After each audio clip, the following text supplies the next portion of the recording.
Hi guys, this is Hirosaki. This story is all about what if Naruto had been raised by Kakashi his entire life, and how would raising Naruto change Kakashi's life as well. Before we start, kindly like and subscribe to this channel, and look over the description box for the author of this amazing storyline. Welcome aboard. Chapter 43, First Dates. Naruto was very nervous. He hadn't been this nervous since his first day at school. Today was his first real date, and with Hinata no less. He had to admit that before he never would have thought he would try to date his oldest and best friend, but lately his views on her had changed. He saw that she was a pretty girl that he knew very well, and who he liked being around. But right now, he was worried since he had never actually gone on a date before. From his dad's books he knew how to flirt and a few other things to do with girls, but dating was never actually in those books. If he ever found that guy that wrote those books, he was going to have to tell him to add in things like that. Thinking about the parts of the books that the male and female characters did together made Naruto think of Hinata and himself in those places. He blushed as the thought of the feel of her skin, or how her lips tasted, ran through his mind. It didn't help that he now knew she had been the girl he had seen naked on the water that one night. He wouldn't say he knew that, at least not any time soon, as he wanted to make this work. At any rate, he just hoped that the ideas he got from his dad yesterday worked. After Hinata had said yes to the date, he had gone home and waited for his dad to show up and ask him the kinds of things that he could do on a date. Kakashi had asked him who the lucky girl was, and Naruto had to admit he asked Hinata out. He was wondering why Kakashi didn't show any surprise at that. Anyways, Kakashi soon told his son a few examples of what to do on a date, and with it he made his own plans. It would be later that night, and all Naruto knew was that Kakashi was going out. It wasn't like he wanted to hide things from his son, it was just that Naruto seemed to have enough on his mind anyway. Across the village, Hinata was more nervous than she could ever remember being. She had spent all morning trying to figure out what to wear for her first ever date and what she should do during it. She sighed at the fact she didn't have much in the way of clothing for dates. She should have to go to her friends for help soon as well after this date for more advice. Plus, Ino and Sakura were good with fashion, so they could help her pick out new clothing, but right now she was worried with what she just had. She didn't want to look too fancy if they were going to a normal place like the ramen bar, but she didn't want to wear her usual clothing in case they went somewhere special. She also had to take in the heat that was still around, and after a lot of debating she went with her choice. Mainly it was a skirt she wore in the summer months, but it was warm enough for it. Also, she wore a short-sleeve shirt in one of her jackets. This jacket was less bulky than her normal one as the arms were gone.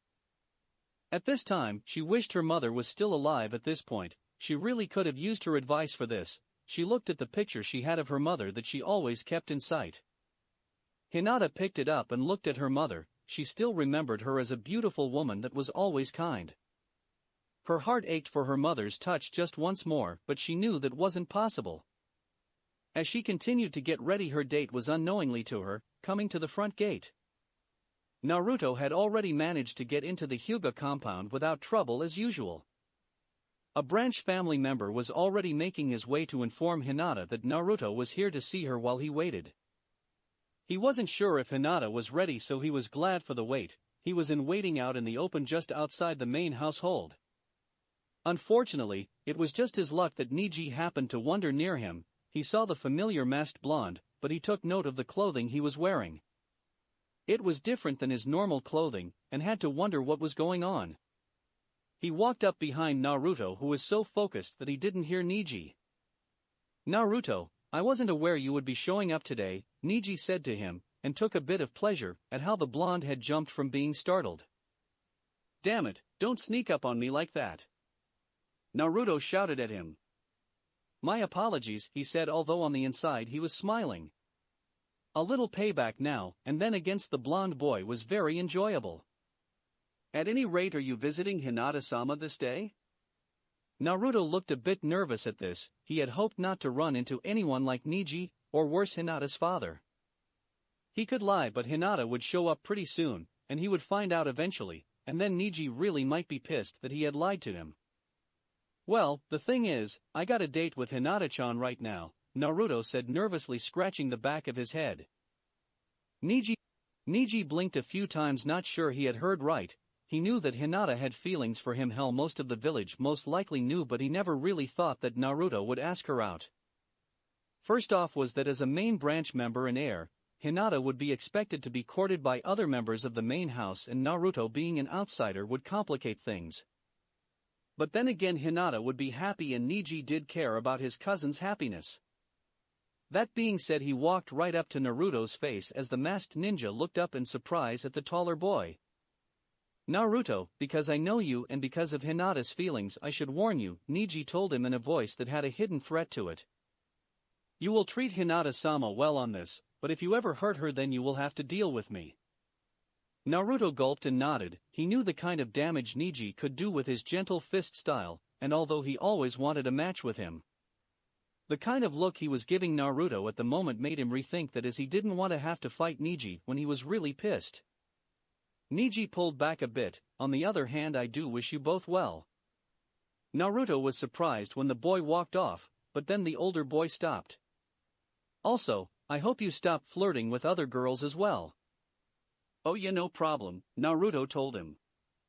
Niji smirked, although Naruto couldn't see it. Now it meant that Niji didn't have to listen to Naruto flirting with Tenten anymore. It really bothered him when Naruto did that, even if he never admitted to the real reasons behind it. But Hinata had been aching for this, so he wouldn't do anything to interfere with it, for now at least. Naruto's sweat dropped as he watched Niji leave. If this was the kind of thing he could expect from Hinata's cousin, he dreaded when Hinata's father found out. It was 5 minutes of waiting before he looked up to see Hinata making her way towards him. He looked at her clothing, and was glad she wasn't too dressed up. He wanted this to be a nice simple date, as he didn't have enough time to really plan things out. Hello Naruto-kun, Hinata blushed a bit as usual. Hey Hinata-chan, you look nice. He smiled at her and noticed the blush increase a bit. Now that he figured out why she blushed, he had to admit she looked really cute blushing like this. Well then, want to start things off? Hinata nodded as she quickly walked up next to him as they made their way out of the compound. Little did they know that they weren't alone, as in the bushes 4 pairs of eyes locked onto them. Hanabi had gone over to Konohamaru's home and told him the news, and he had suggested that they spy on them and see how things went. Hanabi liked the idea, and they had been waiting for Naruto to show up. As soon as Hanabi saw them get enough of a head start, they both snuck quietly as they could behind them. The 2 young teens walked and talked, while Naruto mostly talked as Hinata listened as usual. It wasn't really any different than they normally hung out, but instead of the ramen stand for lunch, he took her to a nice outdoor place. It had a nice view of the park, as well as she had fond memories of that park. That's where we first met, Naruto said, looking out to a spot in the park. I remember you hiding behind your mom when you first saw me. And Naruto-kun, Hinata said, embarrassed because of that, although it was a happy memory for her the day she met her first friend. Remember that spot we used to play hide and seek by the bushes?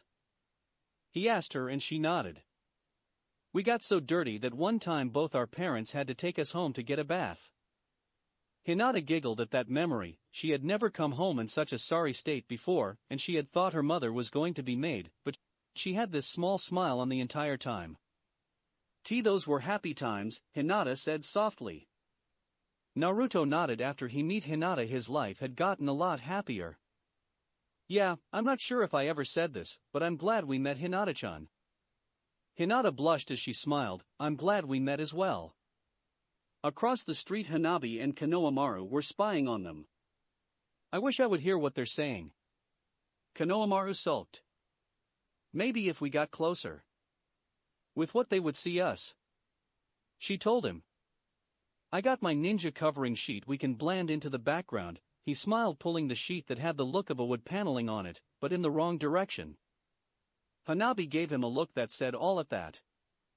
What? He asked. You really need to work on your ninja gear, Hanabi said, turning back to the date. What's that supposed to mean? He whined. Naruto and Hinata continued on with their date. After the lunch, they walked around the park as they smiled at all the old memories this place held for them. They hadn't been here in a long time together, and it was nice.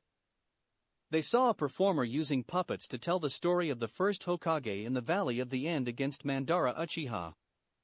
Both of them stopped to watch it as it was pretty fun, and the kids around were cheering for the first. Naruto and Hinata walked on. They stopped for ice cream as they sat down in a bench to eat. Hinata giggled as she saw the bit on his nose. It looked strange to see the white substance on his black mask. Then Naruto looked cross-eyed at it and Hinata couldn't stop the laugh. He looked so cute and funny like that. Naruto grinned and took a bit of his own ice cream and placed a bit on her own nose. Hinata was surprised, but seeing the smiling face she loses it, and both ended up laughing again. Nearby Hanabi and Konohamaru were both puzzled by this. Was putting ice cream on each other's face normal on a date? Both kids had no idea, but they continued to watch on.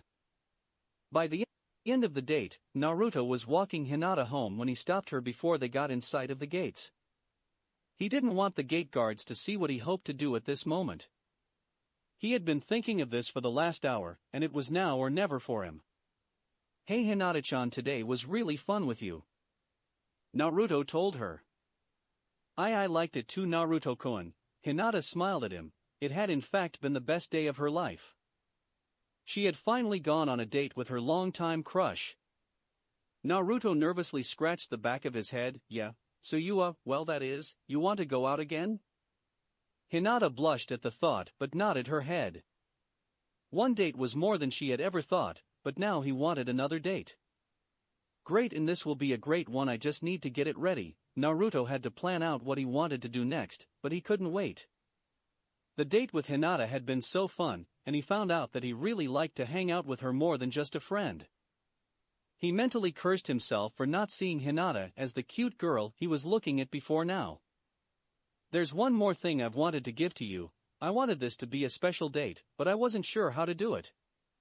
But I think I came up with something," he told her as she wondered what he had in mind. Then to her surprise he pulled down his mask, and she could see that cute face with the whisker marks on them. She always thought the marks made him look so cute, and always wanted to touch the marks. Then she blushed as he started to lean in closer to her as her eyes widened, and her pulse rate went up. "He's not going to do what I think he's going to do, is he?" Hinata thought as he moved in, although she secretly hoped he was.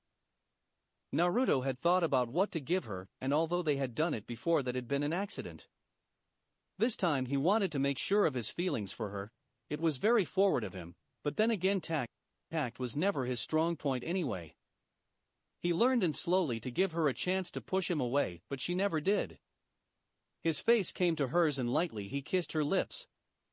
It was a bit of a chase kiss, but to the both of them they felt something there. Hinata willed herself with all her might not to faint. She wanted this so much. She closed her eyes as she leaned in slightly and pressed her own lips to his. Naruto was surprised at how soft her lips were, and soon one of his hands found hers as they stayed like that for a minute before he pulled back. Both young ninjas were blushing furiously. "So, I'll see you later, Hinata-chan," Naruto said as he pulled up his mask and walked off.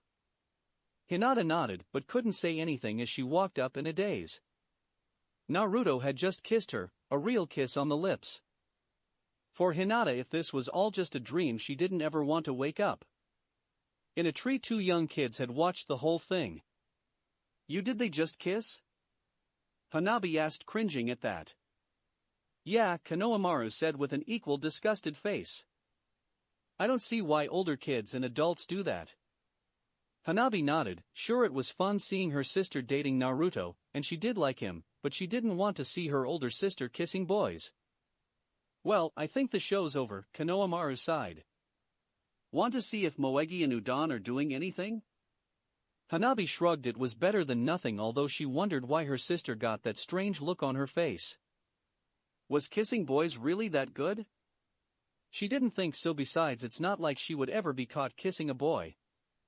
Later that evening, Kakashi was getting ready for his own date. Mainly he had on black pants with a matching shirt.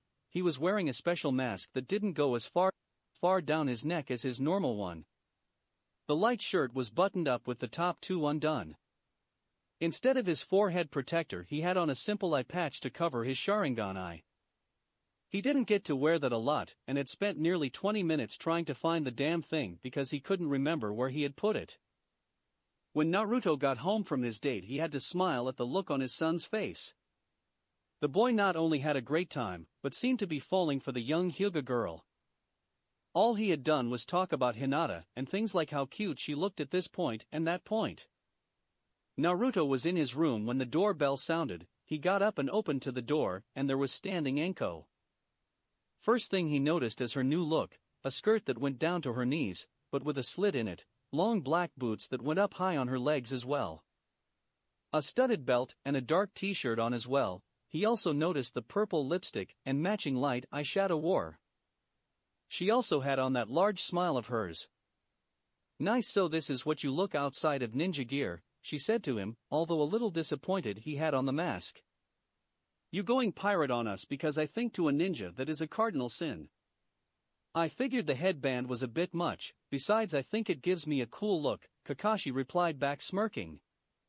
"Well then let's eat because I'm starving." Anko grabbed his arm and pulled him quickly away so fast he nearly didn't get to close the door. They made their way through the village to stop off at a decent place for a meal. It was nice to go out like regular people now and then. Anko and Kakashi to relax and talk about things. She noticed that he could eat with that damn mask up, but then again, she had seen the great mystery that was behind that mask, and honestly there were enough women who thought him interesting. There was no need to gain any more competition from showing the women everywhere the face under that mask. Dinner proved to be entertaining as Kakashi told her about the wave mission in detail, and Anko had to admit she wished she had been there for it. It sounded kind of exciting, and it had been a lot more exciting than the last couple of missions she had. They continued to talk. It was a very comfortable dinner, and Anko and Kakashi both played a few games with their conversations. Sometimes a little innuendo was thrown in or teasing the other lightly. The meal was pretty good too, and Anko made a mental note of the place. After that, the two of them left to go out walking. It was night by the time they left, and they had no real destination in mind. They were both just very comfortable with each other at the moment that they didn't really care. "Oh, I heard of this from some of the others," Anko said as her eyes lit up. She was looking at a bar that they were passing. "It's a great hangout after work and it's open late, plus I hear the drinks aren't so bad and aren't watered down." Kakashi thought about it and figured they should give it a try. As they entered, the place had some low lighting, and there seemed to be a main level, and another that was slightly higher up off the ground. The higher area had tables and booths, and looked to be for small meals and drinking were done. There was a bar at the end of the place against the wall. Kakashi also noticed there were also a few gaming tables. Mainly pool, it would seem. On the walls he noticed target boards. A couple looked like it was for darts, but two others were slightly larger without the metal framework. He noticed kunai and shuriken in holders near it. It was a variation on the game of darts, only this was more suited for ninja, or those that pretended to be at least. "Come on, let's get a drink, and then we can have some fun," Anko smirked at him. After getting a bottle of sake with a couple of drinking glasses, they started off with the pool table.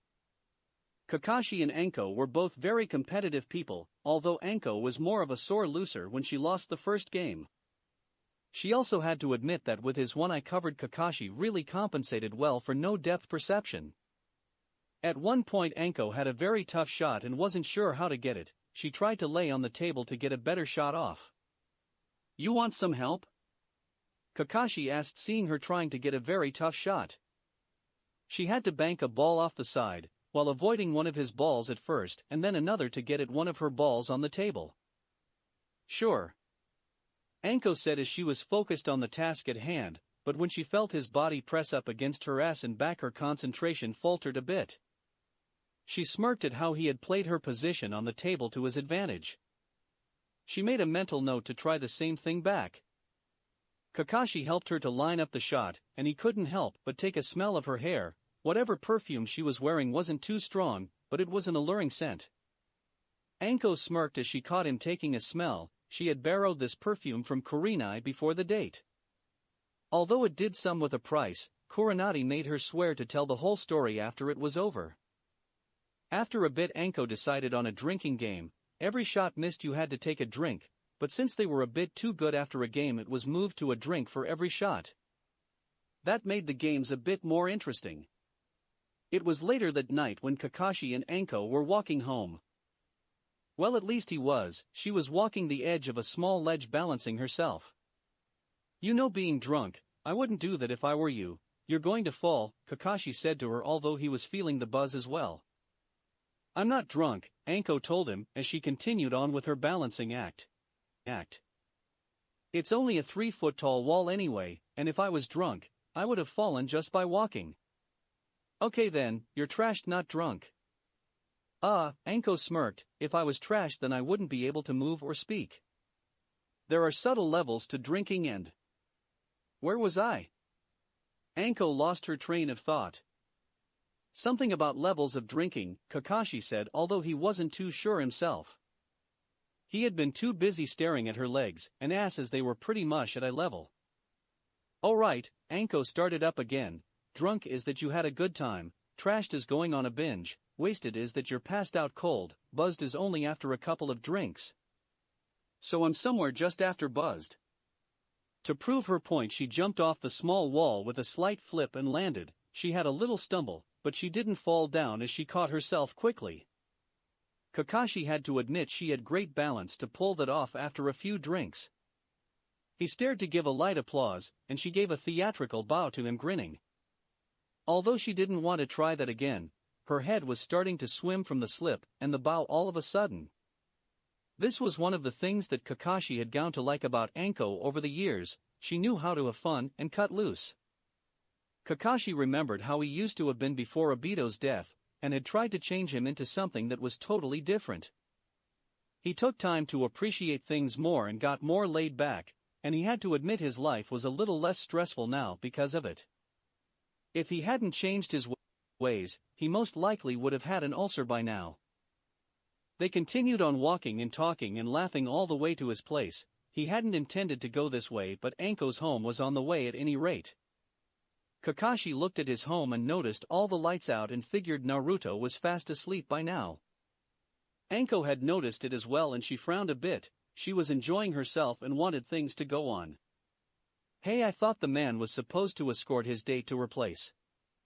Anko gave a mock pout. Kakashi chuckled as the scratched the back of his head. Sorry about that. Well, it is getting late, and you can crash here if you want. She had to admit that her feet were starting to hurt after the dancing and walking around, and her place just seemed too far away at the moment. She could crash here and get back to her place in the morning. It wasn't like she had anything important in the morning, and she could take her time. Sure thing. She smiled as he led the way to her place. They went up to the front door and Kakashi tested it and found it locked. Most likely Naruto had locked up before bed like Kakashi had taught him. He pulled out his key and unlocked the door as he looked to Anko. You know, tonight was fun, Kakashi told her. Anko smiled up at the tall man. Yeah, it was. So, you want to do this again? She could feel a blush on her cheeks and was glad for the dark. She also hated how she sounded like some shy teen girl asking her secret crush out, and she hated how it had sounded. Where was the always confident Anko? Kakashi smiled down at her. You know, I'd like that. Well, I really enjoy my time with you. Really? Anko asked, happy to hear that, and saw him nod his head. She smiled and she wanted to do something that she had been wanting to do for a very long time now. She gently reached up to his mask and pulled it down. She nearly sucked in a breath as she saw that handsome face again. God, he really was a perfect-looking man to her. Even the eye and scar only seemed to enhance it. Kakashi wasn't sure what she was doing, but didn't fight it. He was too busy looking into her eyes from the light of the doorway to really care. She really did have nice eyes. They held such mischief and life to them, he had noticed. Anko looked up at the handsome face, and she couldn't help it, as she put her arms around his neck, then pulled him down and kissed him. Kakashi was a bit surprised by the move, but the taste of her lips soon made him forget his surprise and kiss her back. At first it was gentle, but soon Anko pressed a bit harder into it and Kakashi was more than willing to help out. Soon the two of them were lost in the passion of it all. the mutual attraction they held for each other lately had been building all night long, also the primal need for companionship was also there. Both of them had been without that need. For Anko she had never really opened up before, but with Kakashi she felt she could do it. With Kakashi he had been so focused on raising Naruto, he hadn't the time to really find a real relationship. But Anko liked his son and Naruto liked her as well, which had been a major problem as anyone he chose had to get along with Naruto or else there was no point to it all. But there was also the fact that both of them felt comfortable with the other, each of them had their own pains of their past that left ugly scars and yet each of them felt the other wouldn't judge or care. Anko felt Kakashi run his tongue along her lips as she opened her mouth and soon his tongue was propping her mouth. She moaned feeling his hands on her hips, and maybe it was a bit of the alcohol in her system, or the fact that Kakashi was a very good kisser, but she didn't want to stop. She ran her hands down from his neck to the front of his shirt. Eventually they had to break for air, both of them taking deep breaths, but also both of them wanting more. Neither of them could remember the last time they had ever had a kiss like that. It had been so intense and passionate. So, are you going to invite me in? Anko asked him, a little worried she might be a bit too forward. Kakashi wasn't sure to end it there or continue on, and he knew where it would go if they continued. There would be no going back at this point, but he wanted her. He was surprised by how much he wanted her. It had been so very long since he had ever felt anything close to this, and he was still human after all. He opened the door and gently pulled her in without a word. Anko smiled as she kicked the door shut behind her as she nearly jumped onto Kakashi, locking her lips with his again. Kakashi wasn't sure how, but eventually they made it to his bedroom without much noise. The last thing he needed was to wake Naruto up and for him to see this. Anko felt exhilarated and even a bit anxious. She didn't expect the date to end this way, but she would be lying if she said she never thought about this lately. Anko, Kakashi said between kisses, are you sure about this? Anko knew that he was giving her a way out, but she didn't want to take it. They were both adults, and she knew if they did these things would change between them. But this date had shown her that she wanted things to change. She really did like him, and why put off something that would happen eventually? Life was short enough when you were a ninja, and who knew what the future would bring? Yes, she said in a husky tone as she nibbled on his earlobe, making him shudder. No regrets? She then asked him. Kakashi knew what she meant, that they both would have no regrets the next morning. No regrets. With that, both of them started to strip the other of their clothing. Hands and lips explored each other's bodies. Anko gave a pleasured laugh of a woman that promised a night of pleasure, as both adults went to his bed to explore a new opening in their relationship together. Chapter 44, Morning After. The first thing that Kakashi noticed was that he wasn't alone in his bed. He was on his back and felt the warmth of a body pressed up against his, and looked down, and he couldn't help but smile. There was Anko sleeping snuggled up to him, and using his shoulder to sleep on. He remembered last night and couldn't stop his smile getting larger. Last night had been the best night he had in a long time. The date had been very nice, and then last night's activities was more enjoyable than he thought. He looked to see her hair was down for once and how it framed her face. She looked a lot better with her hair down like this.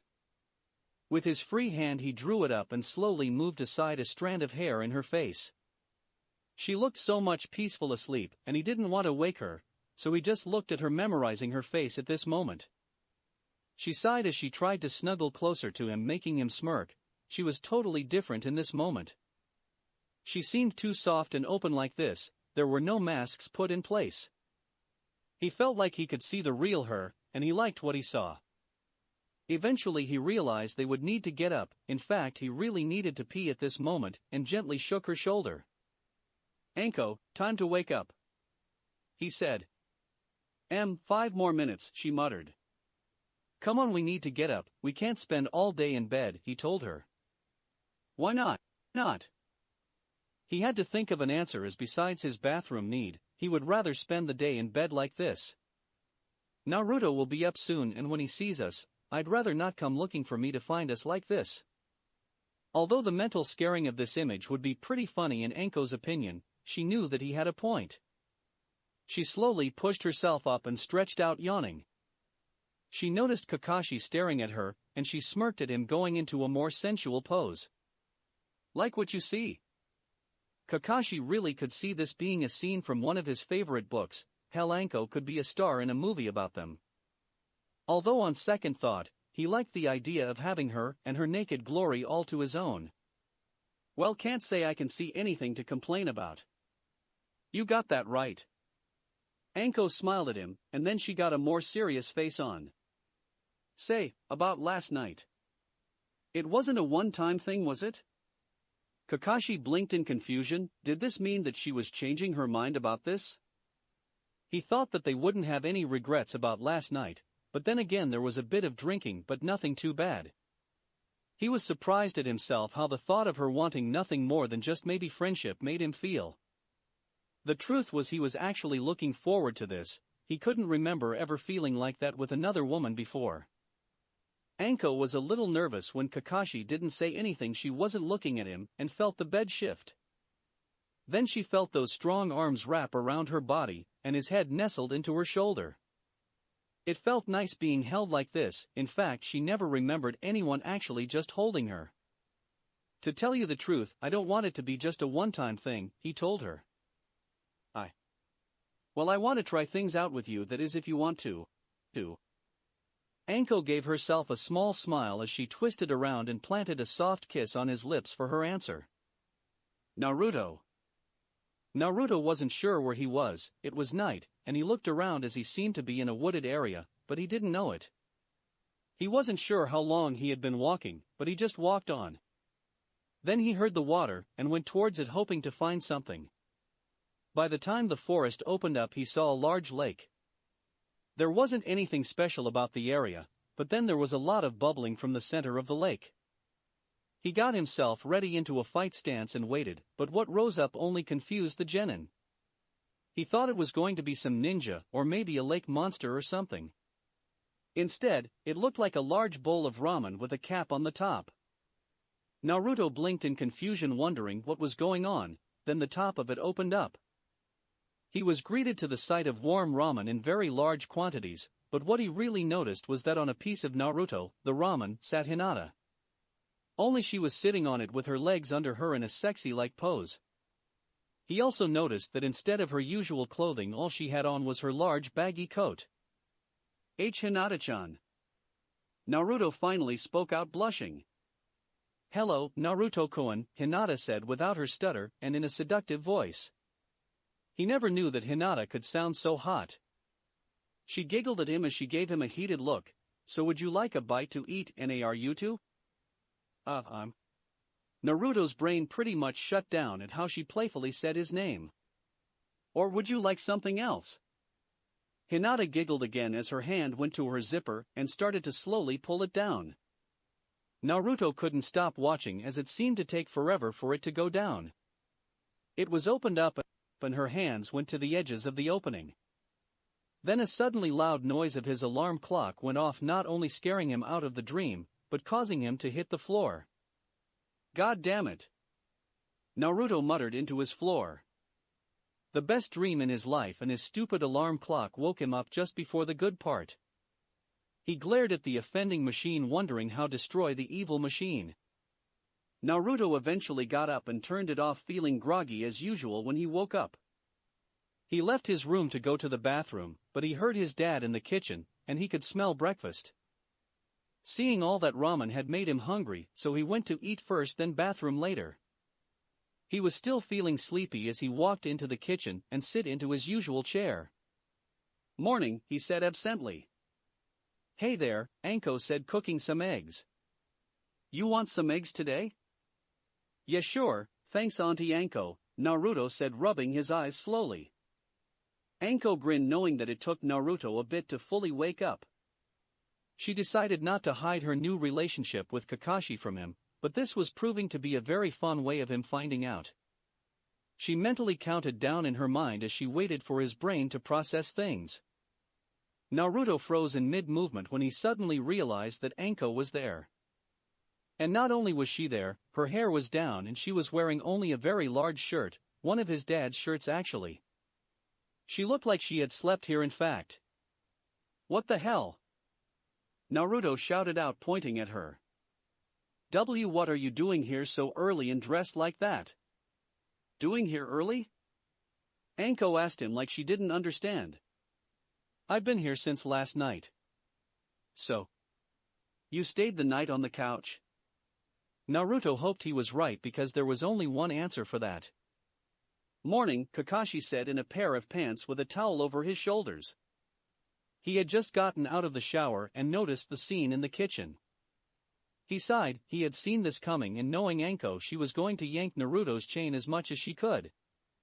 Morning, Kashi-kun, Anko winked at him. Kakashi blinked at the pet's name and then noticed Naruto looking at him with shock. He scratched the back of his head, knowing what was going on in his son's mind. So, he decided to join in on the fun, mainly since Naruto not once called him sensei and all the other trouble he had caused that he never got back at him for. Morning, Anko-chan, Kakashi went over and kissed her on the cheek. Smells good. Hey, I can cook too, you know, she sent a mock glare at him. So said I was talking about the food, he said in a more seductive tone as Anko felt a kiss on her neck. She grinned at just how evil he could be, and she wished she could see Naruto's face for the moment. What the hell is going on? Naruto screamed out. When did this happen? How long was I asleep? Both Anko and Kakashi gave a small laugh as Kakashi sat down with his son to explain things to him. Naruto, last night I went on a first date with Anko and we liked it. We also like each other and we decided to try things out. So as of now, Anko and myself are dating and I really want you to be okay with this. Naruto thought about this. He was used to his dad being single, but he knew it wasn't fair of him to want him not to date. He also knew it wouldn't be right since he just started to date Hinata, and he goes and tells his dad that he doesn't want him to date. He also thought about Anko. To him she was the closest thing to an aunt that he had, but what would happen if she was now his dad's girlfriend? He didn't want things to get weird, but then again, he couldn't really think of anyone he would be more comfortable with his dad either. Anko was fun to have around at times, and she did pretty much help to raise him with his dad over the years. In a strange way his family was staying the same, it was just getting a new twist to it. He looked up at his dad with a smile. Yeah, I'm okay with it. Kakashi chuckled as he messed up his son's hair. The three of them sat down to breakfast as Anko pressed him for details on his own first date. She had to admit it was fun watching him blush when he talked about Hinata. Meanwhile Kakashi was sitting back at the site, the two of them talking over breakfast like it was the most common thing in the world. He smiled to himself at how it felt right in some strange way, and he was wondering why he never tried this before. At any rate, Naruto managed to get first dips on the bathroom, much to Anko's annoyance, especially since he said she would take forever in there. He would have to patch up the hole in the wall from the cup she threw at him later for that remark. When Naruto came back, Anko and Kakashi were still at the table talking and laughing about something. He gave a small smile at the scene. They really did look good together, and he couldn't remember the last time he had seen them both happy. Well, I'm going to go see if Sasuke wants to train, Naruto said as he went to the door. Alright then, Kakashi said to him. See you shorty, Anko said to him, knowing he hated the mention of his lack of height. Naruto got an evil grin as he waited for Anko to take another sip of her coffee. See you later too-san, Ka-san. Anko chalked on her coffee at being called mom by Naruto. Baka. Don't call me that yet, we've only starting dating. Anko yelled at Naruto's laughing form. She turned to glare at Kakashi, who was chuckling to himself on her reaction. Sasuke, Naruto. The sounds of metal on metal rang through the open area of the Uchiha compound. They're in an area set aside for clan training where Naruto and Sasuke training in with their swords. Sasuke was determined to become the better swordsman, but Naruto had years' worth of training on him by Kakashi. But that didn't stop him from trying. In fact, he was gaining in skill from these little sparring sessions against Naruto. Sasuke learned something new from every match, and he was slowly getting used to Naruto's style. Although it was hard to totally get used to it, Naruto liked to improvise and usually came up with either unique moves, or moves that were suicidal, but he pulled them off anyway. At times he wasn't sure if his friend either didn't care if he got hurt or had a death wish. It was another thing that Sasuke had come to realize was that Naruto was his friend, his only true friend actually. Sure, he thought the masked blonde as annoying and at times an idiot. But no one else pushed him like Naruto did, and he had come to have something close to respect for his skills. In fact, Sasuke started to look forward to their spars. Naruto was the only real challenge, and every time he beat him it felt like he had accomplished something. But not today. Even though Sasuke's katana was longer than Naruto's sword, Naruto was good in keeping out of Sasuke's reach and yet getting in closer for counterattacks. But Naruto was slow to react today. In fact, he was sure that Naruto's mind wasn't even on the spar, and this annoyed him. When Sasuke's blade came too close to cutting Naruto, Sasuke stepped back and lowered his sword as a way to say that the spar was over. Naruto blinked in confusion. Hey, what's the deal? We're done. What? I was just getting into it.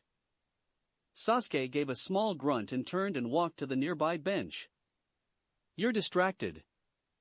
I nearly cut you with that last move, and it's not the first time. You're too slow, and if your mind isn't on this then you'll make a mistake that will either injure yourself or me. Naruto remembered all the lessons that his dad put him through, and the first lesson was never lose your focus. If he had so much had wavered, his dad would give him a good hit on the head with their wooden swords to get his mind back into it. Naruto still felt he had lost a few good brain cells from that, but his father had refused to let him train with metal weapons until he could show focus. Naruto now felt like a kid again. He knew that his mind wasn't on the fight. He didn't mean for it to happen, but after everything that was going on with his life, he just couldn't help it. Naruto sighed and walked over to Sasuke as both boys went about cleaning their blades and checking them over for any damage. Both were silent for a moment before Naruto decided to speak up. Sorry, he simply said, and Sasuke just nodded. A lot's been on my mind today. Sasuke gave a small grunt of a laugh. That's new, what is it? Is Konoha suffering from a ramen shortage? Don't ever joke about that. Naruto said, horrified. That had actually happened once when he had been 10. A merchant group headed to the village had been attacked and many goods had been lost. Naruto had gone without ramen for a week before the replacements could arrive.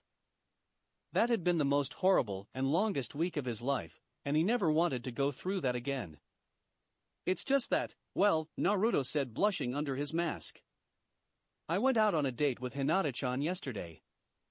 So, you finally did it, Sasuke said, and then seemed to be thinking on something. Damn it, you couldn't have waited another week? What do you mean by that? Sasuke sighed. I had a bet placed for next week as you would finally get together. What the hell? Did everyone know about her liking me but me? Naruto shouted at him. And how come you bet? I thought you wouldn't be into it. Sasuke shrugged. I figured being on your team would give me a good idea of when it would happen. As for the first question, I think there are people in Suna who know about you and Hinata. Naruto's head fell at that. Did everyone really had known that Hinata had liked him? Plus, why didn't anyone tell him that? He already felt like an idiot as he had been looking back at his life, and the signs had all been there. Naruto had just thought that was how Hinata was, some best friend he was. Well, at any rate it's about time, Sasuke said, looking at his sword. That girl has been crushing on you since I saw you two together at the academy. Naruto winced again at yet another reminder of his blindness. Yeah, I think I should make it up to her. I mean, I want to show her a really good time. Hey, do you have any advice for dating a girl? Sasuke gave him a level look. Why would I know anything about dating? Naruto blinked in confusion, but when we first met Fuzzy Brows, Niji and Tenten, Sakura-chan said that you two were dating. Sasuke gave Naruto a look that said, what are you, a moron, before he realized who he was talking to. The Uchiha sighed. He just couldn't understand how Naruto was smart in some things and yet totally clueless with others. He explained how Sakura had asked him for a favor as she didn't want to hurt Lee's feelings at the time with a rejection. He then told him about the deal that Sakura would stop asking for dates. So far, she had done just that. It wasn't that Sasuke didn't like her. It was just that he liked her better when she wasn't annoying him every day for a date. At least she was focusing on her ninja training like a real ninja, and he did consider her a friend, but that had only been recently.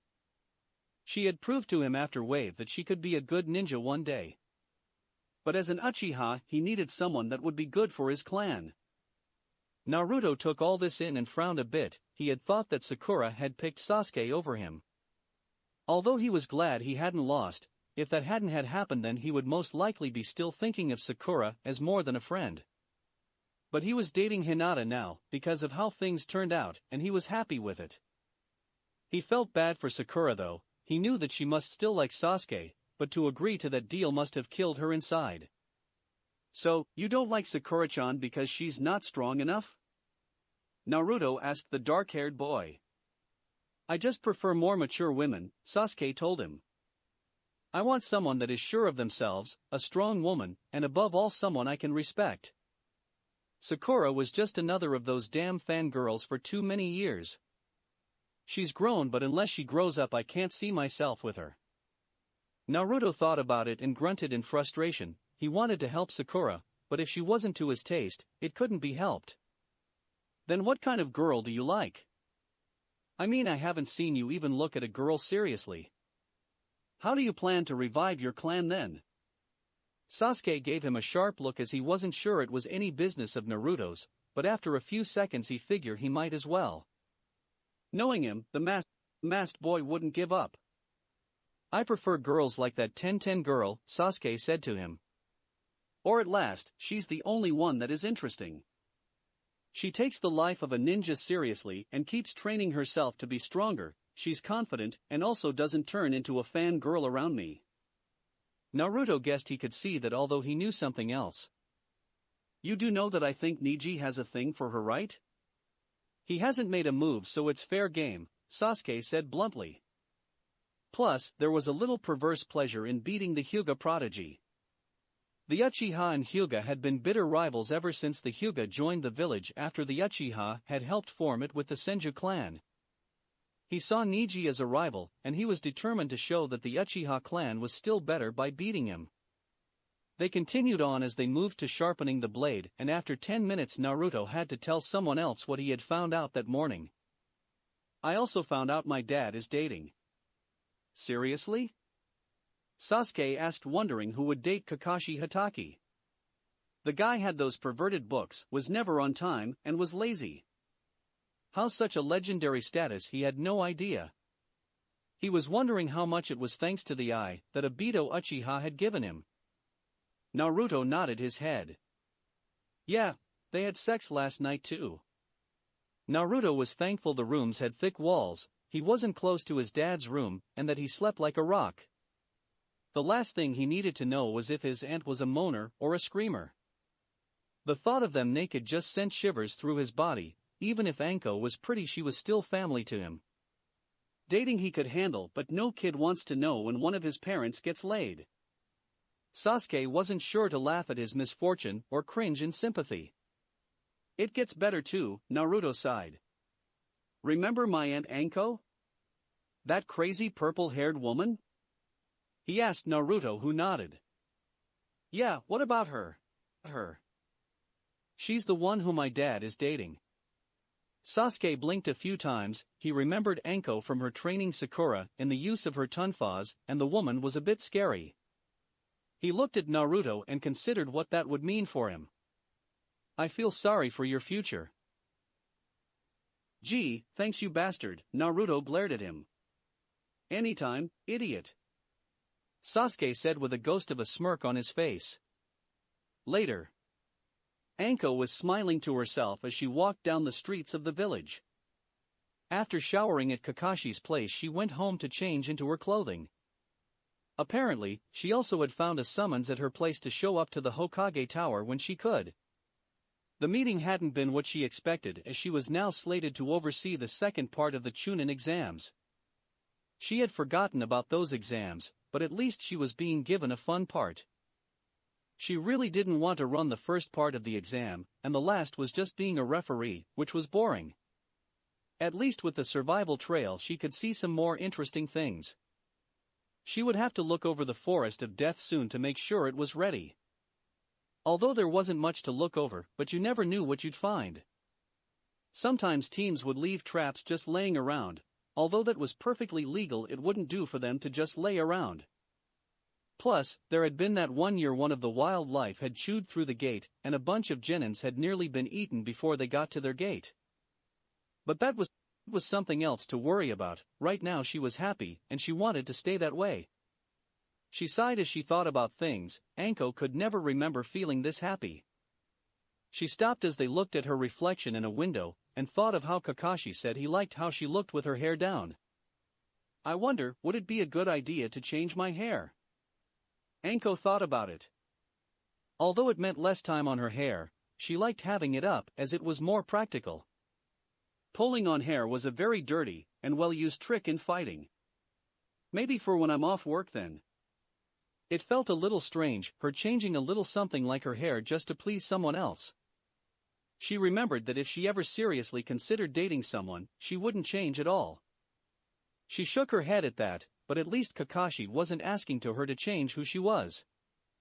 If he had, then she would give him holy hell for it, but she had a feeling he would never do anything like that. When she first met him, she thought him an odd one, but over the years she learned to really respect him. He took in a child at such a young age and raised him as best he could. Plus, his skills were amazing in the field, and despite his oddities he was a pretty decent guy. He's also gorgeous under that mask, Anko smirked to herself. Oh yes, she had seen up close and personal the mysterious Kakashi face, and it was all hers now. Anko, there you are.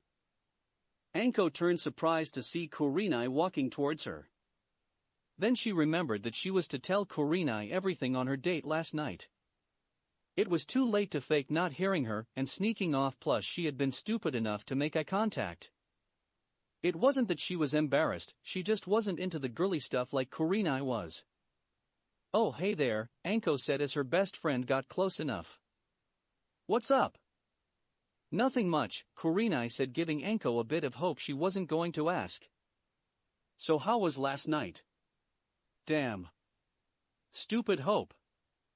Anko thought darkly. Oh, it was good, you know, the usual stuff, Anko said to her. Kurenai gave her a level look. After all the time she had spent listening to Anko go on and on about Kakashi, borrowing her stuff for that date, and she knew that Anko had manipulated events at that lake with Asuma. Anko was not getting off with just a simple explanation. This resulted in Kurenai literally dragging her away to Anko's favorite dango shop. If there was anything that would loosen her tongue, Kurenai knew it was Anko's sweet tooth with a bribe of free dango and her own persuasive means. If Anko knew that Kurenai could be such a manipulative woman, she would have asked her to join the interrogation and torture department. So after about 10 minutes of prying it out of her, Anko finally gave in. It wasn't that she was embarrassed, she was just kind of a private person at times. She was comfortable with this, and she didn't want it to turn into a big deal. So Anko told Kurenai about the date. Well, it seems like you have a good time, Kurenai said, sipping some tea she had ordered. I'm amazed he kept the mask on even during dinner. Tell me about it, I'm not sure what I spent more time on. Trying to catch him eating or talking, Anko smiled. She knew that it was just a little game of Kakashi's to make people try and catch him without the mask. He had been wearing it for so long she knew that only a handful of people must know what he looked like. It was also fun giving Naruto a little scare in the morning, Anko chuckled. In the morning? Kurenai asked. Anko had ended her story just before they got back to his place, so she had no way of knowing what Anko was talking about. This gave the purple-haired ninja a grin on the inside as a way of having her own little fun. Yeah, he walked in on me with just my panties and a shirt, Anko said with a shrug like it was nothing out of the ordinary. Why did he walk in on you like that? Kurenai asked, shocked. Well, I did spend the night, Anko rolled her eyes like it had been a dumb question. Kurenai's eyes widened at that, she had no idea that things had gone that far. You mean that you and Kakashi? Horizontal tango? The beast with two backs? Getting hot and heavy? Rolling in the hay? Anko. Kurenai said, blushing a bit. Oh, come on, you have to lighten up, it's just sex. You are an adult, right? Anko asked the older woman. She never understood how Kurenai could be so prude when it came to sex at times. Her friend needed to loosen up at some point, especially if Kurenai ever expected to get anywhere with a Suma with an attitude like that. At this rate it would take years for them to get together if neither of them started to grow a spine and just ask the other out. It's just I'm not comfortable with thinking of Kakashi like that, Kurenai said to Anko. Kakashi was a friend and she really wasn't that interested in the sex lives of her friends. Oh really? Anko grinned, leaning forward. You'd be amazed at what's under all that ninja gear. If you think he had a good body in a swimsuit, you should see what he's got under it. Kurenai blushed even more at the lewd insinuation. Hey Anko. You know, I wonder if a Suma can measure up. I mean, damn, last night was amazing. But I doubt anyone is as good as Kakashi-kun, Anko sighed happily while noticing the growing look on Kurenai's face. It was subtle, but knowing her so well she could see the other woman fighting to keep her emotions off her face. Anko had just basically insulted a Suma, and now Kurenai was wrestling with defending him or not. Anko decided to push it just a bit more. But then again, I've seen a Suma's body, and there isn't anything special that I can see. Now Kurenai was getting angry. I'll have you know that I think he has a great body, Kurenai said with her anger tightly controlled. Whose body is great? Kurenai froze as she paled at that voice.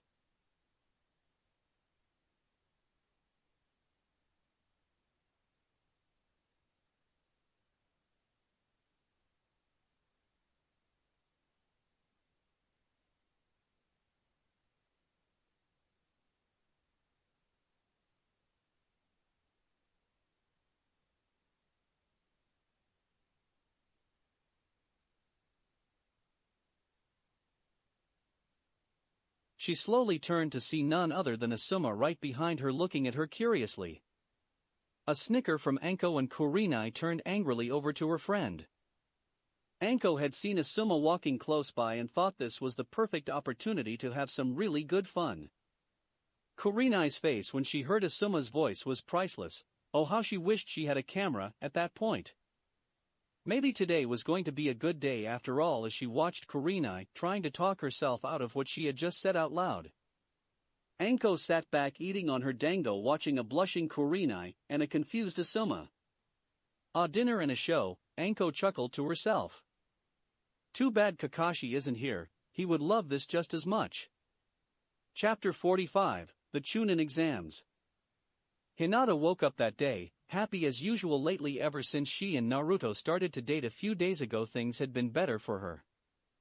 Why wouldn't it after all? She had been dreaming of dating Naruto since she started to have these strong feelings for him. She loved hanging out with him normally when they had been friends, but now that they were a couple it was only better. She blushed at how he would hold her hand as they walked, or they would link their arms as well. Then of course there were the kisses. This made her blush even more. They usually kissed in private, so he could pull down his mask, and she was still a little embarrassed as well in public. At least she could still kiss him on the cheek in public. At any rate, things were going well for her. Her pet rabbit was doing much better as well. He looked much healthier now, and so she managed to take him outside.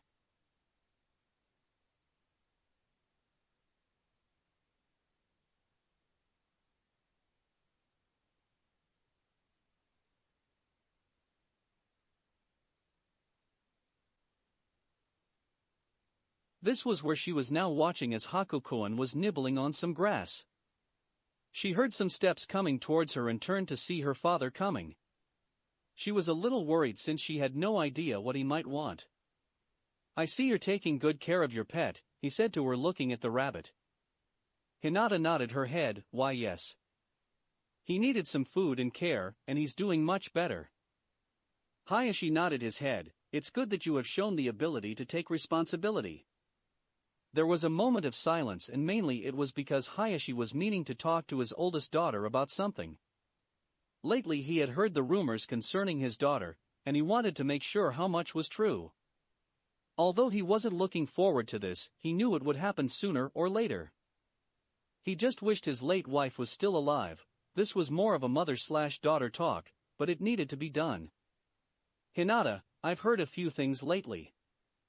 Mainly from others in the compounds saying that they've seen you with the Naruto." He began and noticed her nervous look. "Normally this isn't a major deal as you two have been friends since childhood. But I believe that the things that had been witnessed were more than just forms of friendship." Hinata knew that her father would find out sooner or later. If there were something to get around quickly in this village, it would be scandal, rumor, or gossip. Plus, she and Naruto hadn't been very secretive. "Hinata?" Hayashi said to her since she had gone quiet. "Why yes, well it's just that, and Naruto-kun and me are dating." Hayashi sighed, knowing that his worst fear had come about. His eldest daughter had finally started to date. He had hoped that he would have a bit more time before that happened. He also knew the issues that the clan elders would raise.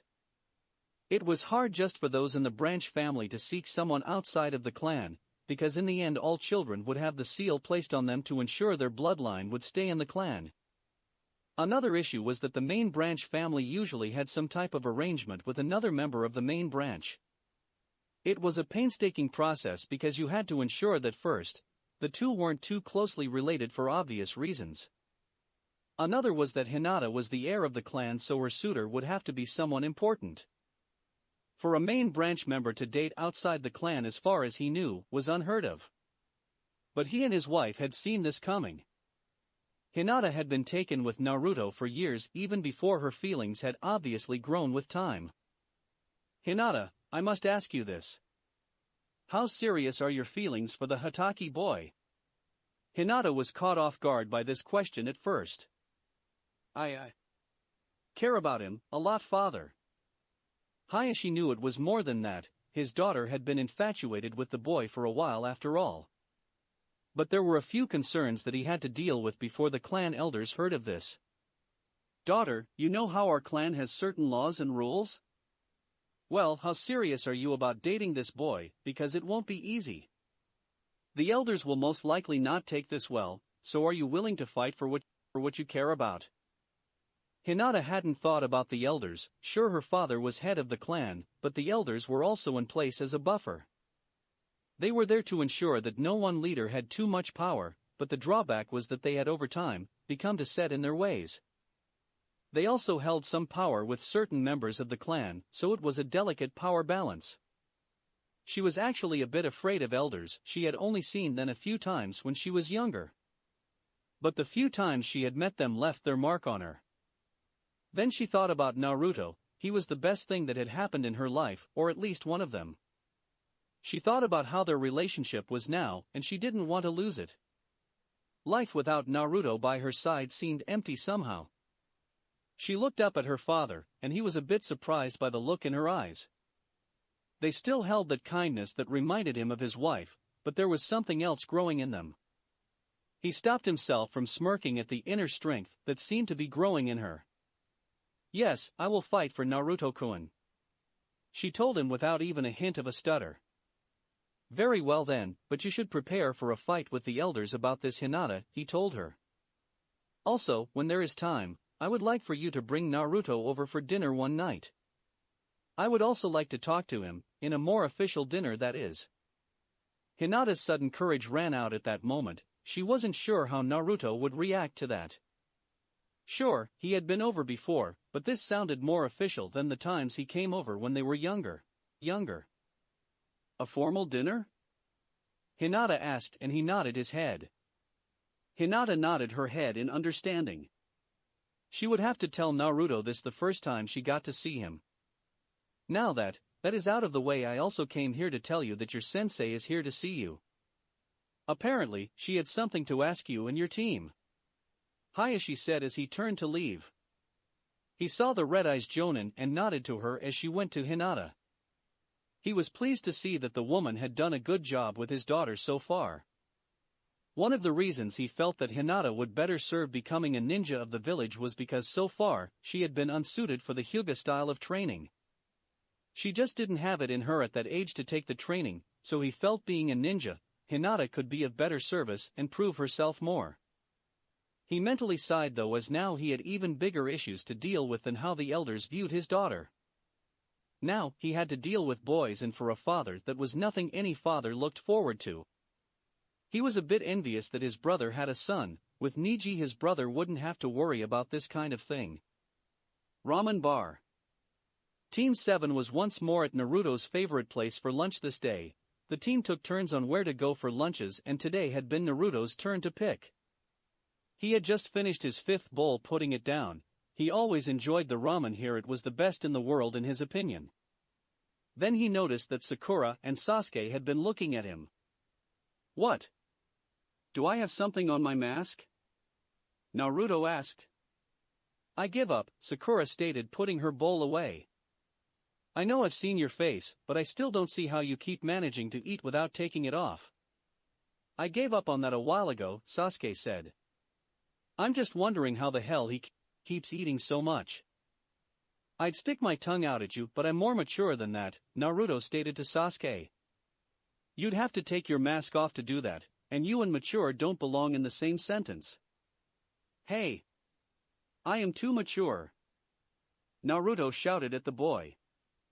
Sasuke gave him a leveled look, this from the boy that painted the Hokage monument. Naruto scratched the back of his head. "Well, I haven't done any pranks for a while. Anyway, why do you think Kakashi-sensei is late today?" Sakura asked, changing the subject. "Plus, why has he been a bit too happy lately as well, Naruto?" "He's been busy lately with his new girlfriend," Naruto said quietly to himself. It wasn't that he didn't mind, although the fact that he caught them making out on the couch when he walked in. He really didn't want to see his father getting busy, and although Anko was the girlfriend, it was hard seeing her in a sexual way. Well, mostly hard, given how she dressed, but he tried not to think about it. This was the woman that had babysat him, took him to the park when his dad was too busy, was there for his birthdays. She was family to him, and although it made them happy, it was still a little weird at times for him. What was that? Sakura, who was next to him, had thought she caught what he had said. What's this about a girlfriend? Naruto groaned. The Hatake family was a bit of a private family, so it was the reason why he didn't go around blurting out things like that normally. His dad is dating that insane purple-haired woman, Sasuke said. Anko-sensei? Sakura asked. She was the only one that called Anko that, given the woman taught her in the use of the tonfas after all. Plus, she had seen that the woman was a special jonin for a reason. She was odd, but Sakura lately had started to admire the woman a bit. There were few female ninjas that a girl could look up to, and to Sakura, Anko was one of them. Sasuke, I told you that in confidence. Naruto yelled at his friend. He just sat there and shrugged, not like people wouldn't have found out sooner or later, you know. Naruto hated it when Sasuke made a valid point. He wanted to argue it, but sooner or later people would notice. So, I guess that means both you and your dad are off the market then, isn't it, Naruto? Ayame giggled as she gave him his next bowl. She had seen Naruto and Hinata in here yesterday, and it was easy to see that the two friends were even more than friends. When her father had asked Naruto about it, the boy had proudly said he was glad to be dating Hinata. What does she mean by that? Sakura asked Naruto with narrowed eyes. Oops, Naruto had forgotten to mention it to Sakura that he was dating Hinata. He had just been enjoying himself so much lately that it honestly slipped his mind. Oops. The pink-haired girls mimicked dangerously. I was going to tell you, honest. Naruto said, holding up his hands in defense. What were you going to tell me? Sakura asked him. He's dating Hinata finally, Sasuke said, getting annoyed with all of this. Naruto should have just told her and ended it there. What? When did this start? She demanded from Naruto. A few days, the boy said nervously. Sakura glared at him, sure she had given up the chase, but as a friend she still felt like she should have known.